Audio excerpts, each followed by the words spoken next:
વડોદરા શહેરમાં મર્ડર કેસનો આરોપી પોલીસ જપ્તાને ચકમો આપી ફરાર થઈ જતા સુરત ખાતેથી ઝડપી પાડવામાં આવ્યો। વડોદરા શહેરના બિપિન મર્ડર કેસના આરોપી હાર્દિક પ્રજાપતિ ફરાર થઈ જવાનો મામલો। હાર્દિક પ્રજાપતિની ગણતરીના જ કલાકોમાં ધરપકડ કરવામાં આવી છે। ડીસીપી ક્રાઇમ બ્રાન્ચના હિમાંશુ વર્માનું નિવેદન સામે આવ્યું છે। ગતરોજ કોર્ટમાં રજૂ કરતા સમયે હાર્દિક ફરાર થઈ ગયો હતો।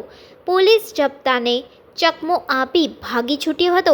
તે કોર્ટની આગળના રોડ પરથી કોઈ વાહનમાં બેસી ભાગ્યો હતો। ભાગીને તે સુરતમાં રહેતી બહેનને ત્યાં ગયો હતો। ત્યાં પોલીસ પહેલેથી જ વોચમાં હતી। ત્યાં આવતાની સાથે તેને ઝડપી પાડવામાં આવ્યો હતો। તે કયા વાહનમાં ભાગ્યો, કોઈએ મદદ કરી કે કેમ, તેની તપાસ હાલ ચાલુ છે। इसमें देखिए कल जो है ये हार्दिक कैलाश भाई प्रजापति है। ये 302 का आरोपी है जो भरनी पुलिस स्टेशन में रजिस्टर किया गया था। तो उसमें इसको और इसके भाई को अरेस्ट किया था और उसकी जो प्रोसीडिंग्स हैं वो भी कोर्ट में चल रही हैं, जिसके लिए कल जाप्ता में इसको कोर्ट में दिवालीपुरा कोर्ट में लेके जाया गया। वहाँ पे ये किसी तरीके से जो है जो जाप्ता थी उससे ये निकल के फरार होने में कामयाब हुआ। तो जिसके चलते फिर जो है तपास हाथ धरी गई। उसमें एक गुना भी अकोटा पुलिस स्टेशन में इसका रजिस्टर कराया गया है।